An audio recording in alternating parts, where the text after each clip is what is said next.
Hoogganaan Teeslaa Elon Musk dureeyyaa addunyaa kana keessaa tokko erga ta'ee waggootiin lakkaa'aman illee maallaqni isaa dhiyoo kana gara tiriliyoonatti siquun ammoo qabeenya isaa akkaan guddiseera. Haa ta'u malee Musk jireenya qananiin jiraatu. Bara 2021 Teeksaas keessa mana doolaara 50,000 baasu keessa akka jiraatu himee ture. Jaalalleen isaa duraanii wajjin ijoollee lama horate Giraayinsi akka namoonni baay'een yaadan jireenya qananii irra darbaan jiraatu jechuun bara 2022tti miidiyaatti himtee turte. Gurbaan akka biliyeeneraatti hin jiraatu yeroo tokko tokko akka nama sararayyummaa gadi jiruutti jiraata jechuun barruulee Vaantifer jedhamutti himte. Yeroo firaashii dhurate aaraa hin bitu jedhee akka didufaa dubbattee turte. Waajirri isaa akka namni eegu miidhagaa fi meeshaa qananiin guutamuu baatus konkolaataawwan adda ta'an akka qabaatu garuu beekamaadha. Konkolaataa galaana keessa seenee oofamuu danda'u fa'aa qaba. Jettiiwwan dhuunfaa doolaara miiliyoonaan lakkaa'amu baasanis qaba. Bara 2022 akkuma salphaatti tiwutara duraanii X ammaa doolaara biliyoona 44nis biteera. Maaskii kanaan dura daldala riil isteetii keessatti maqaa qaba ture. Wall Street Journal akka gabaasetti bara 2019 manneen 7 irratti doolaara miiliyoona 100 baaseera. Manneen kunneen ollaa dureeyyii Kaalifoorniyaa Beeleer jedhamu keessatti bitaman. Bara 2020tti garuu yaada kaaseera jechuun qabeenya qabu gurguruun mana tokkollee qabaachuu hin barbaadu jechuun tiwutarii isaa irratti barreessee ture. Qarshiin barbaadu hojii koo lafaa fi maarsiidhaafan kenna waa qabaachuun kun ulfaataadha gadisi qaba jedhe. Maaskii mana abbaa siree sadii nama bituuf qarshii miliyoonaan liqeesse akka bitatu gochuun booda bara 2025tti ammoo namni liqiin bite kaffaltii raawwachuu dide jechuun manni kan kooti jechaa ture. Bara 2021 manni jireenyaa koo ijoon kan doolaara 50,000 baasu Teeksaas keessatti argama. Achitti hojiin SpaceX akka raawwatamuu fi naannichi Starbase akka jedhame simameera. Isayyuu baay'ee namatti tola jechuun Eloon waa'ee mana isaa ibseera. Waggaa itti aanu immoo Maaskii curumaa mana ofii akka hin qabaanne hime. Kanas galii guddaa qabaatullee baasii xiqqoo akka ta'e himuuf akka fakkeenyaatti dubbate. Yeroo ammaa mana hiriyoota koon jiraadha jechuun hoogganaa miidiyaa Ted Chris Andersonitti himee ture. Naannoo Bay Area yoon deeme hojiin Teeslaa baay'een iddootti hojjetamu waan ta'eef mana hiriyoota koorra jooraan siree qullaarra bula jedhe. Kana qofa miti bara 2015tti hoogganaan Google Rusiin Larry Page Elon Musk mana hin qabu jechuun dubbatee ture. Har'a galgala iddoon buluun qabu dhufee iddoo keessan buluu jedhee iimeelii akka barreessifaa dubbateera.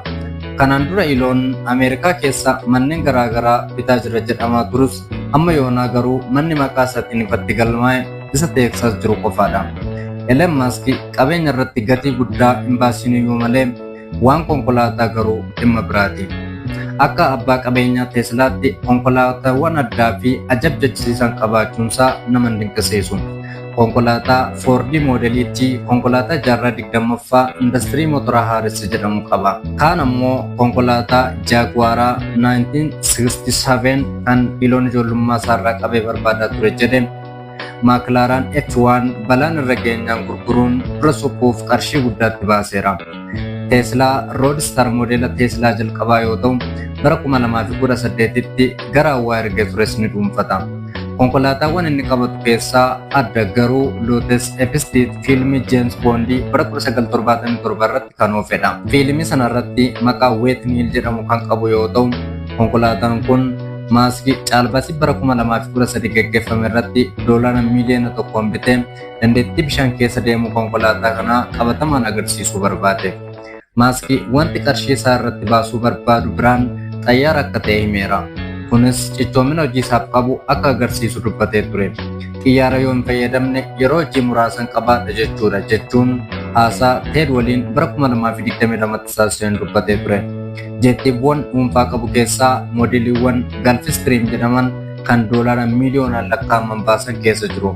Ameerikaan wiirtuulee hojii isaa SpaceX fi Teeslaan jiranitti balalii deemuuf keessumaa balalii idil addunyaaf akka itti fayyadamu himeera. Dhaabota tola ooltotaaf qooda doolaara biliyoonaan lakkaa'amu akka kenne to'annoon ragaa Ameerikaanii ibsa. Haa ta'u malee tola ooltummaan isaa akkaan qeeqama ture. New York Times hojiin tola ooltummaa isaa kan qajeelfama hin qabne ofittoo gibira irraa of miliqsuuf daldala isaa biraa deeggaruuf ittiin jedhe. Dhaabbanni isaa Mask Foundation qorannoo saayinsii kalaqa teknoolojii fa'aa fayyadamuun daangaa nuu kaa'ame dhiibuun haala dhala namaa fooyyessuudha jedha. New York Times dhaabbatichi waggaa 3 walitti aansuun amma maallaqaa baasuu qabu hin kennine. Galmeen dhimma kanaan wal qabatus qarshiin ba'u baay'een deebi'ee gara dhaabbata Elon waliin hidhata qabanitti akka deebi'an agarsiisa jedhe. Dhimma kanarratti deebii akka kennaniif Elonii fi faawundeeshiniin isaa gaafatamanii turan.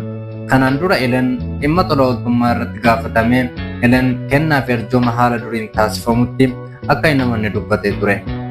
Dhugaa qabatamaa gaarummaa irratti xiyyeeffate arjoomni waan baay'ee rakkisaadha jechuun Chris Anderson wajjin bara 2022tti dubbateera. Maaskiidhaaf hojiin daldalaa hojjetuyyuu tola ooltummaadha. Tola ooltummaan dhala namaa jaalachuudha yoo ta'e innis tola ooltummaa ta'uu danda'a jedhe. Teeslaan anniisaa haaromfamu guddisaa jira. SpaceX immoo jiraachuu dhala namaa yeroo dheeraa irratti hojjeta. Neuralink ammoo miidhaa sammuu namaarra ga'u irratti hojjechaa jira jedhe. Kun giddoo baayogiraafiidha.